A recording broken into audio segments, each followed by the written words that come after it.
here in my garage. I always like the Ty Lopez videos to hear in my garage. This engine's really cool, but look at all my books. But I don't have a lot of books in my garage. I don't think I have any books in my garage. Maybe some manuals. Well, here it is, the 7.3 Godzilla. Got it home here and got it unloaded.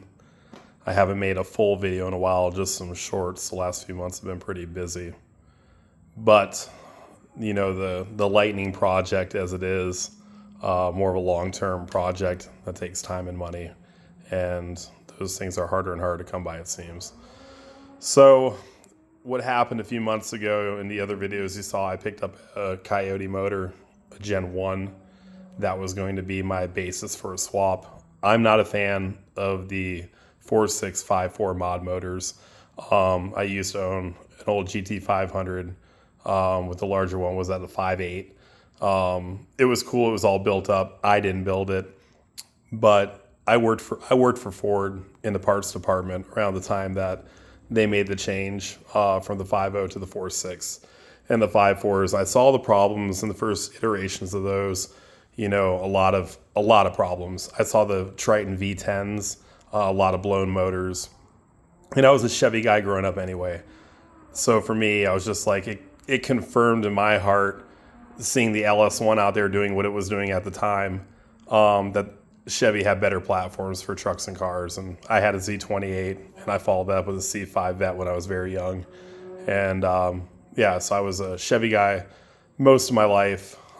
This is the first time in my life that I have a driveway full of Fords right now because I have the Lightning and I have the Maverick. I bought a Maverick here recently for gas mileage for work as a little work truck.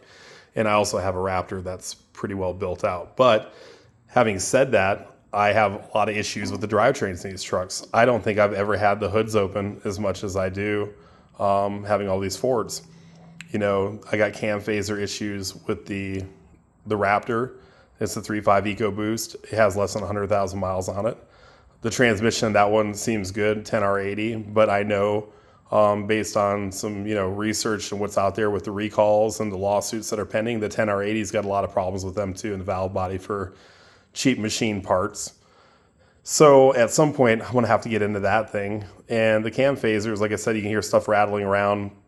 It's not cool to spend that much money on a vehicle and have these kind of issues. And I kind of felt that's how the Lightning was originally. I know guys have made big power on those platforms, but the 5.4, it came with forged pistons and a forged crank, but not forged connecting rods, which to me was just, again, not to bash Ford, but the way I grew up, like, that's stupid. Why would you not do that? Because guys were blowing up motors early with those trucks. And if you want to make big power with a 5.4, you got to get in. You have to do all the internals versus, some of the stuff on the other side of the aisle with GM that was forged all the way. Ford did a great job with the Terminator and stuff like that, but it only seemed like they put the effort in when the platform was, special, maybe a limited number or whatever. So fast forward to where we are today. 2 years ago, I'm building the Sierra, a little step-side truck that I really liked. Picked up a really good deal from a kid here in town. Cool little truck. It was going to be a fun platform to work on. I was building a 6-liter. I got T-boned. That truck went by the wayside. Got the insurance money, added a little bit more money. Had a Lincoln Continental in the driveway at the time. It was 65. Sold it. And I found a Lightning down in Tucson. So I go down to Tucson. I buy this Lightning. And it was, throwing check engine codes. It had a miss. Supposedly, well, I don't say supposedly, but it had a rebuilt motor 5,000 miles ago. But I later found out the kid was running out of money as he rebuilt the motor, so used parts were going back in that, weren't broken, but the truck had over 200,000 miles on it. So we get to where I'm at with that thing, and I'm throwing codes. I got a rear main leak. Was getting ready to work on that. And then lately here, when I parked and I got a Maverick and I haven't been driving it much, I pulled it out and I had a really nasty miss. So I figured I might have fouled out a plug or something. I checked the scan tool, and I had a misfire on 8. Went to pull the spark plug, can't get the plug out. Ran down there, took some video. Some people said it looks like there's a boot left in there. I changed the plugs a year ago. I didn't see anything come off the old boot, and I put new plug coil packs on, all new rubber, all that stuff.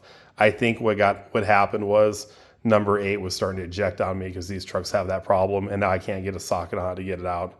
I've tried a couple different techniques to get down in there, and it feels like it must have turned a little bit, it wedged itself the wrong way.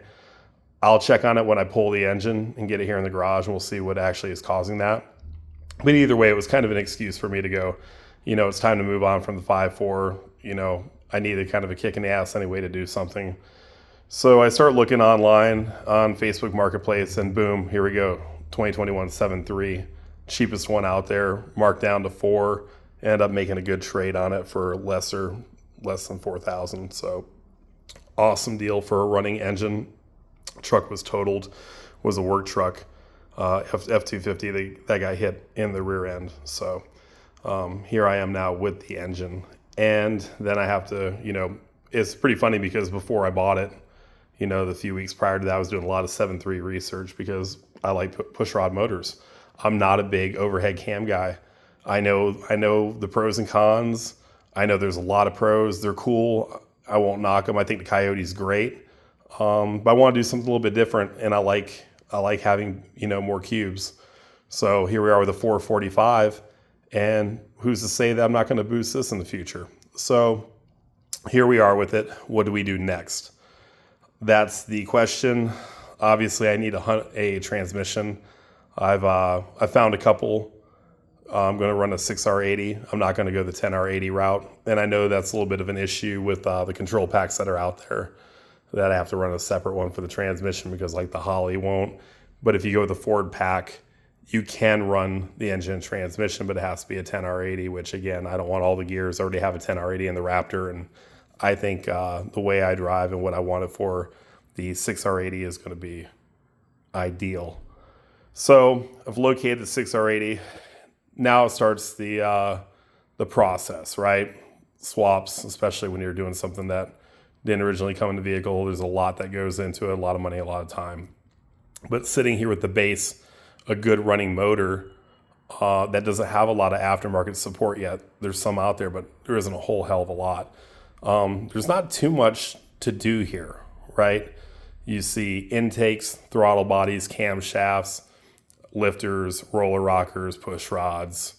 Pretty standard. If you want to get in the internals, you can. We got to have a plan for this engine, and I really don't want to open it up all the way. I don't want to go replacing the pistons and rods. I want to run that stock bottom end as long as possible. That rules out, where it's going to go in the near future as far as power, because, the bottom end has to hold it. So what we're looking at doing, the U231 from Brian Tooley, well, that needs, forged rods and all that good stuff. So we're not going to be doing that. We are looking at running, like most guys, I'm going to run the Truck Norris. I had the Chopacabra from TSP in my 6-liter, and I sold that engine because I never got to install it. But I saw the dyno sheet when it came back. It made good power. The guy was happy with it, and it ran great. So very similar profiles to Truck Norris. I know Brian Tooley, they put a lot of time into their stuff. So this thing's going to get a Brian Tooley Truck Norris cam. Now here comes the question of the failures on these engines that people have talked about coming out of the box trucks. These engines were sitting, they were idling, high idle, thinner oils, issues like that. And for peace of mind, I think I'm going to go ahead and do the lifters too. So we're going to do Johnson lifters, the slow bleed off lifters with a BTR cam. We're going to do the push rods, and I'm going to add some roller rockers too. So I think that's the majority of what I'm doing with the engine to get it ready to swap over.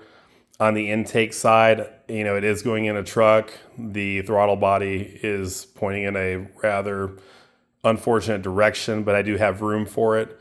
So I don't know if I'm eager to go out and swap that out right now. It's, what do I need to get to make this thing happen? We know we need motor mounts. We need control packs, transmission, et cetera, et cetera. So basis as we look at this engine right now as it sits, valve train is the priority. And then we're going to start looking at, getting that transmission here, maybe a stall converter. We'll see.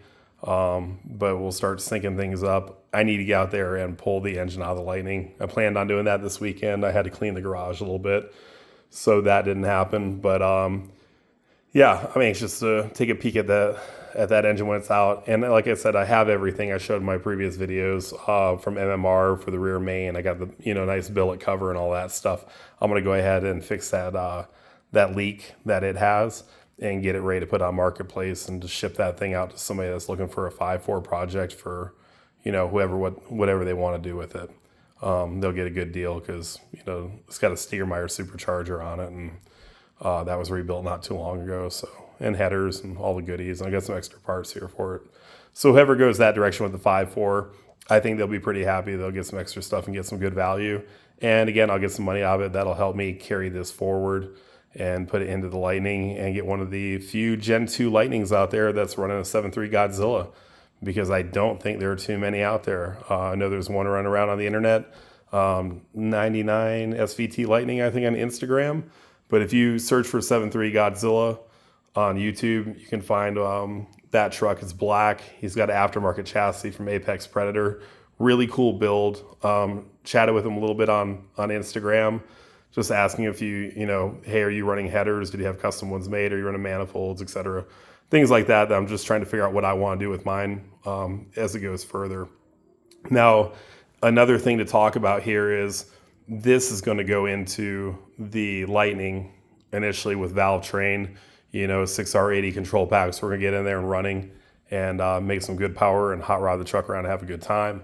But I do have that Raptor sitting too. And, back in before I really started researching Godzilla, that was a Coyote swap for sure in my mind as well. But as I go through this one, the torque of these motors, it's a truck motor. The Raptor is not the lightest thing in the world either on 39s. I may want that torque. So we may play musical engines with this one.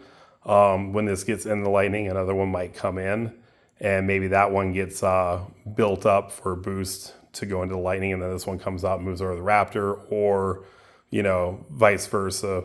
But yeah, big learning curve here. Not big learning curve, it's push rod motor, but doing the whole swap and figuring out all the little nuances to different platforms and putting different stuff in. So should be fun. I look forward to recording this stuff and putting it on YouTube.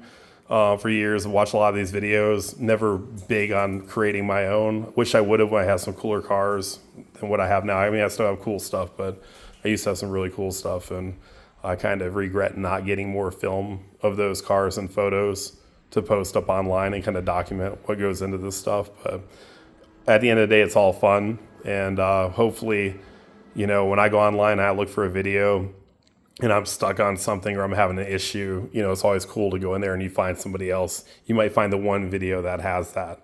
And hopefully, as I kind of go through this, if somebody's thinking about a 10th gen F-150, maybe it's not a Lightning, but maybe they want to do the swap on a 10th gen, maybe something I do can help them down the road. And it's kind of just paying back for all the good content that's out there from the car guys, and just throw my hat into the ring too.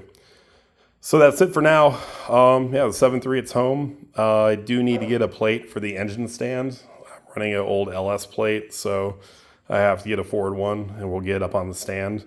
And we'll start getting into it and getting some parts ordered and get the transmission in here and possibly tear into a 6R80. And a really stupid, steep learning curve from what I've read so far. If you're not a transmission guy, they say jumping into a 6R80 is not the best idea. But again, slow and steady, and hey, you have to learn somewhere. So I'm not afraid of it. But yeah, just want to make a little bit longer format video than the shorts have been dropping lately, and show off the new engine. So have a good night, and talk to you later.